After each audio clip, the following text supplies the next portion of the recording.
नमस्कार, मैं हूं अभय उपाध्याय। मुद्दा हिमाचल का में आज एक बार फिर हम लेंगे प्रदेश के आम लोगों की राय एक अहम मुद्दे पर। बीजेपी राज्य में पंच परमेश्वर सम्मेलन का आयोजन कर रही है।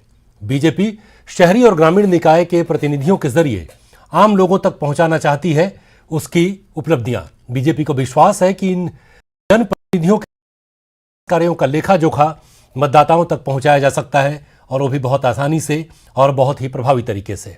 ऐसे ही एक सम्मेलन को संबोधित करते हुए जेपी नड्डा ने कहा कि हमारा सम्मेलन कुर्सियों पर बैठने के लिए नहीं है, बल्कि हिमाचल का भाग्य बदलने के लिए है। और आज हम जेपी नड्डा की इसी बात को लेकर जा रहे हैं उन लोगों के बीच जो तय करेंगे कि अगले 5 साल के लिए किसको वो सेवा का मौका देंगे। क्या बीजेपी हिमाचल का भाग्य बदल पाएगी? क्या कहता है हिमाचल का वोटर?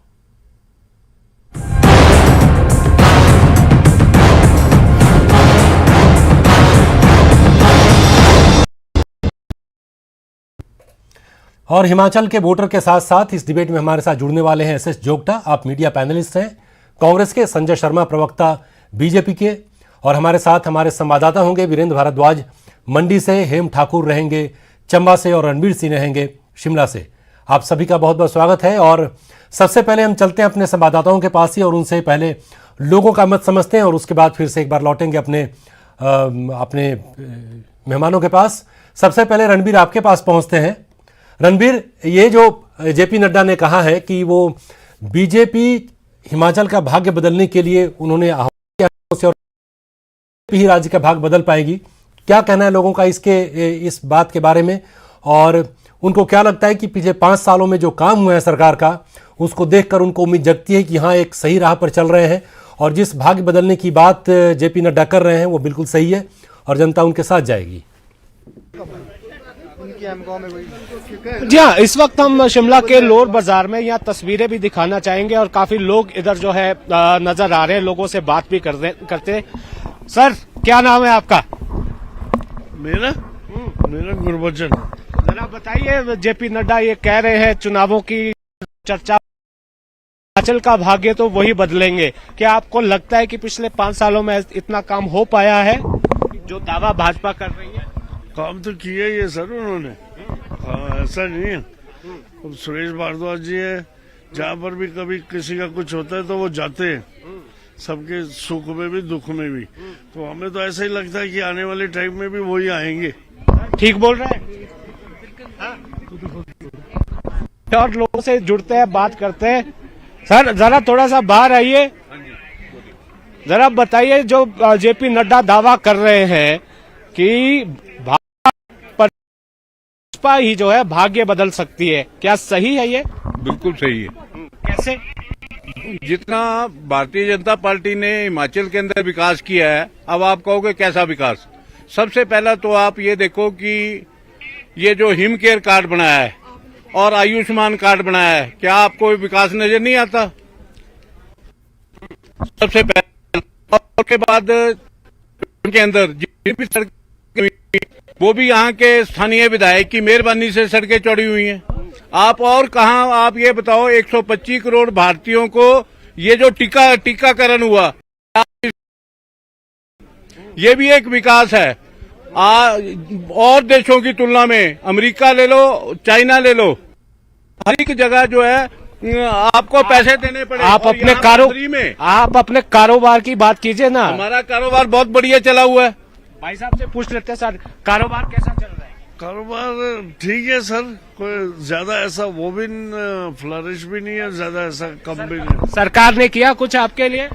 सरकार तो अब क्या कर सकते हैं, अब ये थोड़ा ऑनलाइन की वजह से थोड़ा सा गड़बड़ हो रहा। ठीक है, आपके पास आएंगे रणबीर, आपके पास लौट के आएंगे। वीरेंद्र भारद्वाज हमारे साथ जुड़े हुए हैं मंडी से। वीरेंद्र, आपके पास आते हैं, और वही सवाल कि क्या लोगों को ऐसा लगता है कि बीजेपी जो कह रही है कि वो उसको काम करना है राज्य के भाग्य को बदलने के लिए, पिछले 5 सालों में जिस तरीके से काम हो रहा है, क्या लोगों को लगता है कि ये मुमकिन है और एक बार फिर से बीजेपी पर भरोसा किया जा सकता है?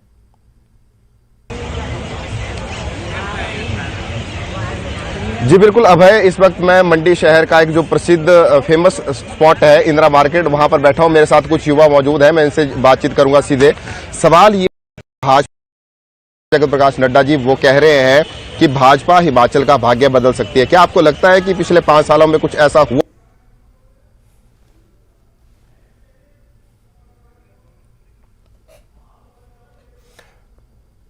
चलिए वीरेंद्र, आपके पास आएंगे, आपकी आवाज किसी वजह से रुक गई है, तो चलिए हम चलते हैं। हमारे साथ एसएस जोगटा साहब हैं और संजय शर्मा हैं, प्रवक्ता हैं बीजेपी के।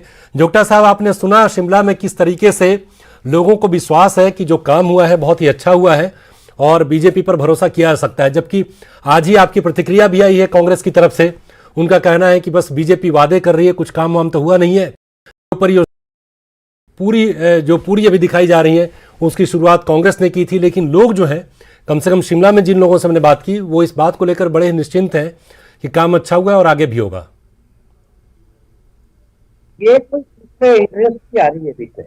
मेरा कहना पहले तो आपके लोकप्रिय चैनल का धन्यवाद करूंगा, और जहां तक जगत प्रकाश नड्डा जी का जो बीच में ये फील्ड में जाकर के लोक मित्रों से ये जो इनके जो लोग हैं उनसे मीटिंग कर रहे हैं, और इसका कोई एंड नहीं है। मीटिंग करने का अब कोई फायदा नहीं है। मीटिंग और वोट तब मिलते हैं अगर 5 साल में कोई काम किया हो, क्षेत्र में, स्वास्थ्य के क्षेत्र में, और विकास, जनरल जो विकास होता है उसके क्षेत्र में।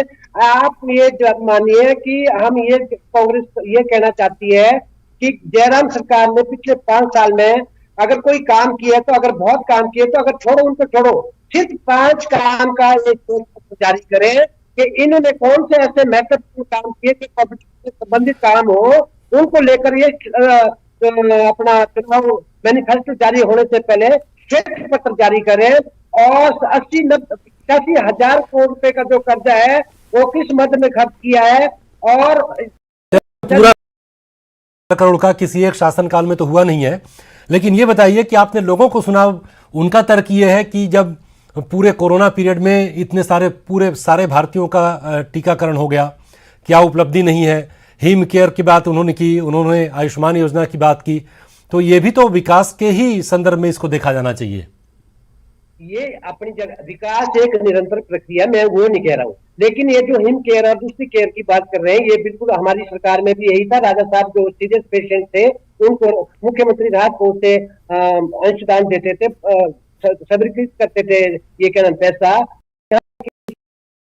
कोरोना काल में इन्होंने सिर्फ ये किया कि कोरोना काल में जो देश में जो आज तीसरे नंबर पे अदानी पहुंचे हुए हैं, उनकी कोरोना काल में टोटल आय थी 66,000 करोड़, आज वो 12 लाख करोड़ के आसपास पहुंच गए हुए हैं, और 2 करोड़ के लोग जो है। ठीक है, अब इसमें क्यों आपत्ति है आपको? इसमें तो अब देखिए राजस्थान में गहलोत साहब उनको खुली बाहों से उनको आमंत्रण दे रहे हैं वहां पहुंचने के लिए, तो वहां बहुत ही भारी भरकम निवेश का ऐलान तो किया है अडानी ने वहां पर, तो आप कैसे सेलेक्टिव हो सकते हैं? खैर, आपके पास आएंगे एक बार फिर से संजय शर्मा, बीजेपी के प्रवक्ता हमारे साथ। आपने देखा कांग्रेस बिल्कुल आपकी किसी उपलब्धि को स्वीकार करने के लिए तैयार नहीं है, और यह सही है कि राज्य में महंगाई का मुद्दा है। हम अपने कार्यक्रमों के जरिए लोगों को सुनते रहते हैं। युवा जो हैं वो रोजगार के मुद्दे पर आपसे असंतुष्ट नजर आ रहे हैं, सरकारी कर्मचारी ओपीएस के मुद्दे पर आपसे संतुष्ट नहीं है। ऐसे में जब आपकी पार्टी के राष्ट्रीय अध्यक्ष कहते हैं कि हम हिमाचल का भाग्य बदलने आए हैं, आपकी कोशिशें हो सकती हैं सही, लेकिन क्या लोग इसको मानने को तैयार हैं? ये बिल्कुल पूरी तरह से मानने को तैयार हैं, और सिर्फ लोग नहीं मानने को तैयार हैं। अभी जो कांग्रेस के प्रवक्ता मेरे से पहले ये बोल रहे थे, जिस दिन इन्होंने कांग्रेस पार्टी अपनी के नेतृत्व में ज्वाइन करी है, इनके मुंह से इनको करेक्ट करवाते भी रहे। इन्होंने तब भी खुद बोला है कि बीजेपी 60 और कांग्रेस 8 पे आ रही है। तो जाकी रही भावना जैसी तिन मुहूर्त देखी प्रभु तैसी, तो इसलिए कांग्रेस भी स्वीकार कर रही है। कांग्रेस के प्रवक्ता अपने पब्लिक कार्यक्रम के अंदर इन्होंने खुद 2 बार बोलने के ऊपर इनको इनके कार्यकर्ताओं ने करेक्ट किया कि 8 और 60 कांग्रेस और बीजेपी ने। इन्होंने फिर कहा भाजपा 60 कांग्रेस 8, तो कांग्रेस अगर 8 पे रहेगी, 8 पे सिमटेगी, और कांग्रेस के प्रवक्ता अगर इस बात को मानते हैं, तो ये भारतीय जनता पार्टी की जयराम ठाकुर जी के नेतृत्व में किए गए कार्य जो हैं, ठीक है, प्रदेश हित में। चलिए आपके पास आएंगे संजय जी, आपके पास एक बार फिर से लौट के आएंगे। वीरेंद्र भारद्वाज के पास चलते हैं मंडी, उनसे बातचीत हमारी अधूरी रह गई थी। वीरेंद्र, आप सुन पा रहे हैं?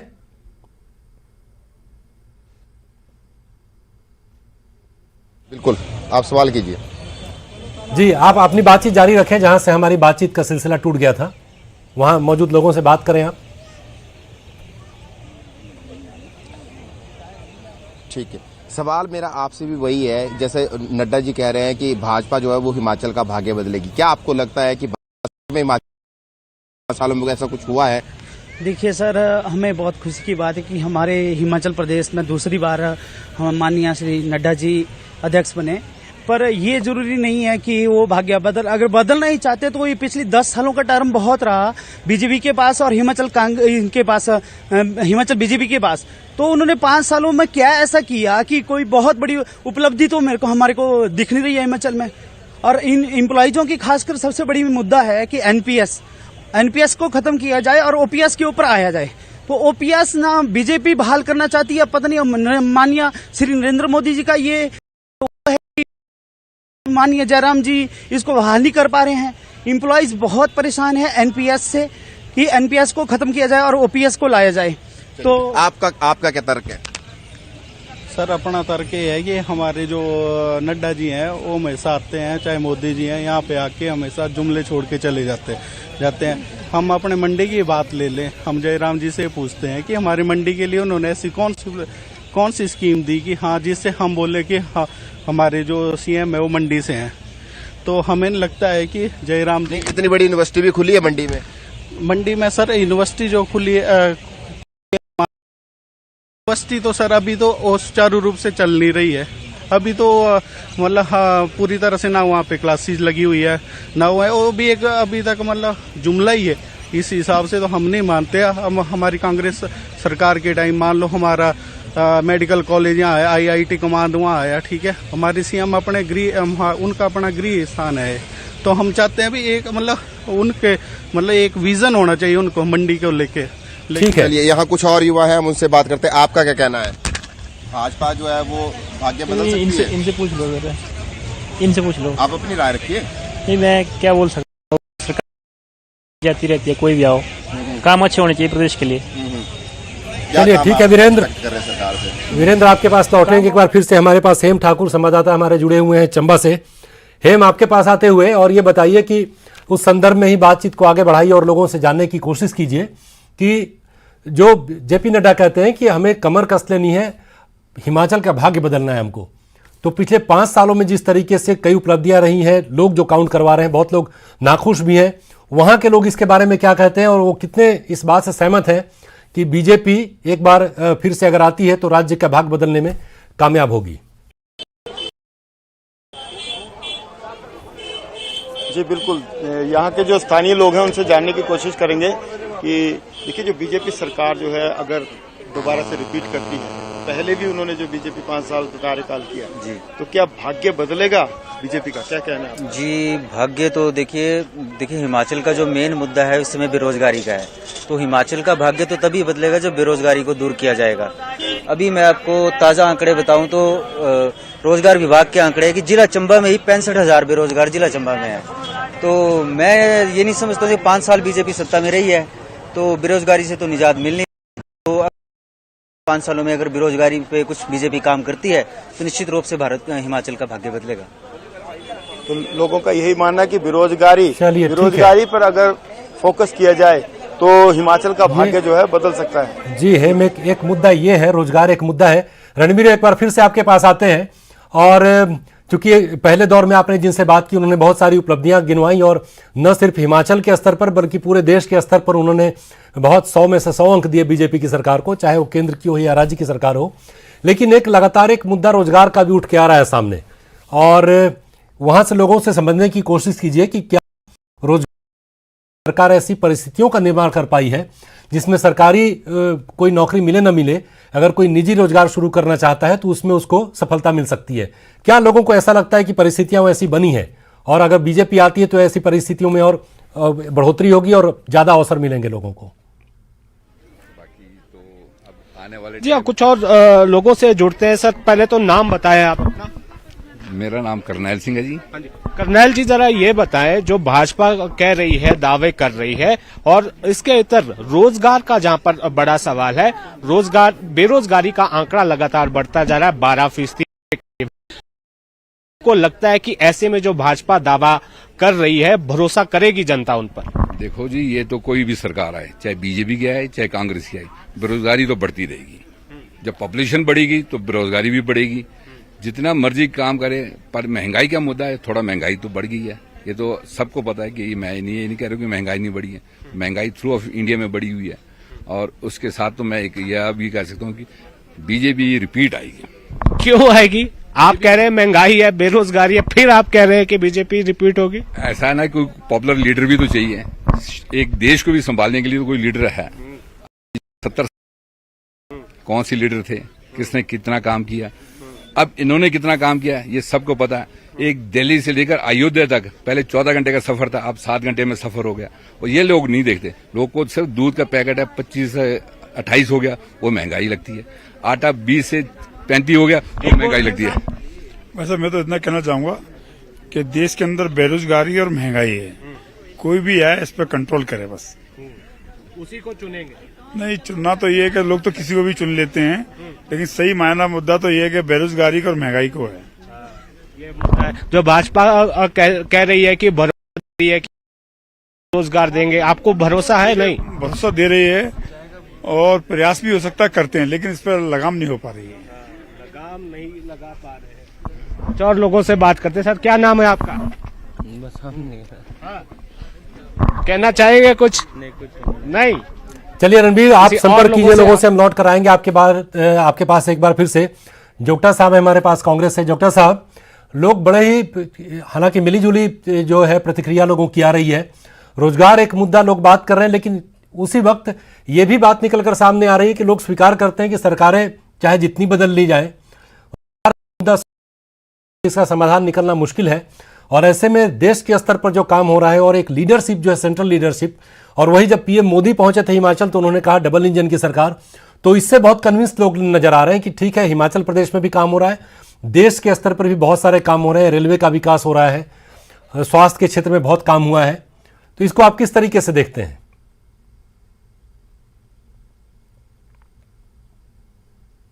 एसएस जोगटा साहब। आपने कहा भी मोदी साहब ने देश में रेलवे के क्षेत्र में काम किया, उस क्षेत्र में काम किया, बहुत बड़ा काम रेलवे को, और देश के प्रतिष्ठित जो प्रतिष्ठान है उनको भी बेचना शुरू कर दिया है। और बाकी बचा हिमाचल प्रदेश में मोदी पिछले 4 बार आ गए। तो जयराम जी को ये था कि मोदी से कुछ फाइनेंशियल एड देते हिमाचल प्रदेश के लिए, और उल्टे करोड़ों से खर्चा हो रहा है। अब 13 को और चंबा में आ रहे हैं। तो माननीय प्रधानमंत्री को अपने आप भी लगना चाहिए था, कि शर्म आनी चाहिए थी कि प्रदेश की वित्तीय स्थिति को देखते हुए कि केंद्र की जैसे डबल इंजन की सरकार तो नहीं कहूंगा, बल्कि ट्रिपल इंजन की सरकार जरूर कहूंगा, कि इन्होंने एक पैसे का अगर कोई प्रदेश के लिए कोई राहत बताए, सार्वजनिक करे। उल्टा भ्रष्टाचार से संलिप्त है प्रदेश सरकार। कोरोना काल में इन्होंने भ्रष्टाचार किया, सैनिटाइजर घोटाला किया, बिंदल साहब को जो इनके प्रदेश अध्यक्ष को ज्वाइन देना पड़ा, स्वास्थ्य मंत्री को स्पीकर बनाना पड़ा, और इसमें जो बहुत सारे लोग कोरोना काल में मर रहे थे, लेकिन इसके ऊपर मुर्दों के ऊपर भी भ्रष्टाचार कर रहे थे। ये मेरा कहना है। आज ये प्रदेश में किस तरह की, चलिए ठीक है, आपकी बात समझ में आ गई। और साथ ही साथ संजय शर्मा भी आपकी बात को सुन रहे हैं, और इसी बीच कुछ रिएक्शंस हमारे पास आ रही हैं। लगातार जो रिएक्शंस निश्चिंत है, कह रहे हैं आएगी कांग्रेसी। विक्की कुंडल है, कह रहे हैं ओनली बीजेपी। मान सिंह है, ये कह रहे हैं आउटसोर्सिंग का क्या होगा, इस पर थोड़ा और साफ करना चाहिए सरकार को। उसके बाद राज उनियाल है, ये कह रहे हैं कि ओपीएस ओनली। दूसरी जगह सुनील भारती हैं, ये महंगाई की बात उठा रहे हैं। तो कई सारी बातें लगातार, मैंने कोई सेलेक्टिव नहीं लिया है, रिएक्शंस मिली जुली प्रतिक्रिया है लोगों की। संजय शर्मा जी बहुत सारे आरोप लगा रहे हैं जोगटा साहब आपके ऊपर। पार्टी जो है, कांग्रेस पार्टी के नेता जो कांग्रेस से दुखी होकर के कांग्रेस को छोड़ करके भारतीय जनता पार्टी के अंदर आए हैं। अभी बात की तो ओपीएस का कैसे कि इन्होंने घोषणा कर दी कि हम ओपीएस जो है वो लाएंगे, लेकिन इनके नेता जो छोड़ करके आए उन्होंने खुद कहा कि ये पार्टी जो है वो देश के अंदर भी माँ बेटे की पार्टी है और प्रदेश के अंदर भी माँ बेटी की पार्टी है। और उन्होंने कहा कि हम इनको पूछते हैं कि आपने घोषणा कर दी कि हम 3000 देंगे, हम 1500 देंगे, हम ओपीएस लाएंगे, कहां से लाएंगे? तो इनके नेताओं का जवाब था पहले पावर में आ जाएंगे फिर सोचेंगे। ये तो कांग्रेस की पार्टी की सोच है। ठीक है, ये मांग उठती भी रहती है कि पार्टियां जो ऐलान करती है अपने मैनिफेस्टो में, उसके बारे में थोड़ी और विस्तार से समझाए कि उसके कैसे योजनाएं होती हैं। और इसीलिए रेवड़ी बंटने वाले मुद्दे पर हमने प्रोग्राम भी किया था और इस पर बहस चल रही है देश में। हम चलते हैं एक बार फिर से मंडी, हमारे संवाददाता वीरेंद्र भारद्वाज है वहां पर। वीरेंद्र, क्या आपके साथ लोगों का क्या कहना है?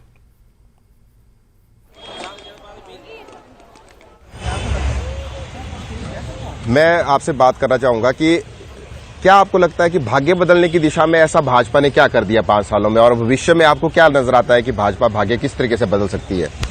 देखिए, भाग्य बदलने की बात यदि करते हैं तो यदि हम मंडी की बात करें, यहाँ से हमारे मुख्यमंत्री जी है तो मंडी के लिए दूसरा विश्वविद्यालय मंडी में स्थापित हुआ है, बल्कि स्थापित ही नहीं हुआ है, उसमें क्लासें भी शुरू हो गई, यहाँ तक कि पीएचडी की एडमिशन भी वहाँ पे शुरू हो गई है।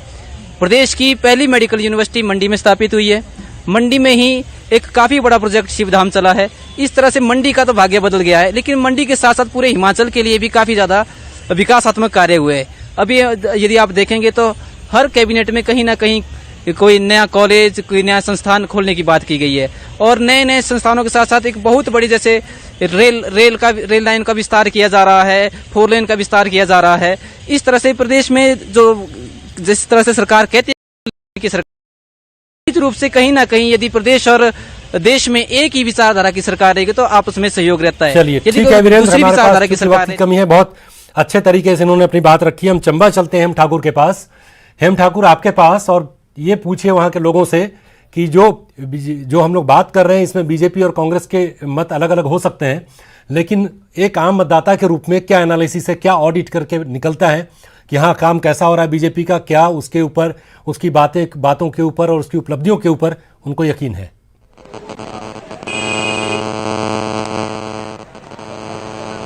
जी,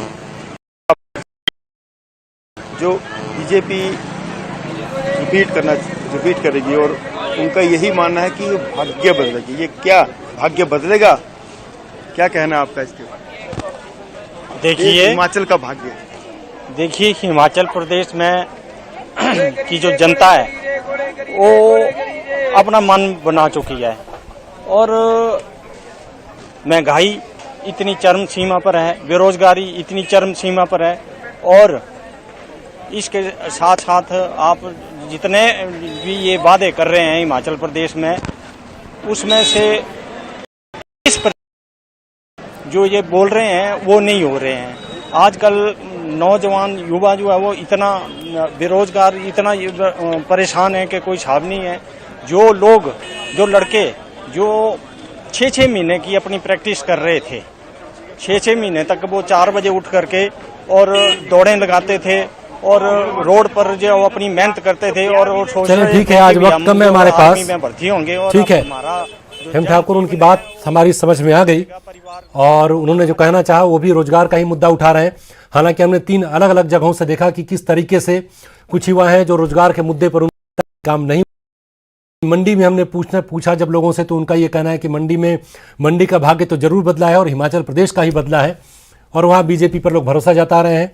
कई सवाल भी हैं बीजेपी से, चूंकि ये सवाल तो लाजमी है कि पिछले 5 साल में जो आपने कुछ किया है उससे क्या बदला है। तो ये जो है, मेरा हमेशा मानना ये रहता है कि जो आम मतदाता है जब वोट देने के लिए जाता है उससे पहले ये इस बात की ऑडिट जरूर करता है कि पिछले सरकारों ने या पिछली सरकार ने कितना काम किया, और अलग अलग पार्टियां अपने मैनिफेस्टो में जो दावा कर रही हैं उसमें से वो कितने को पूरा करने का दमखम रखती हैं, उसके प्रति उसका कितना कमिटमेंट है।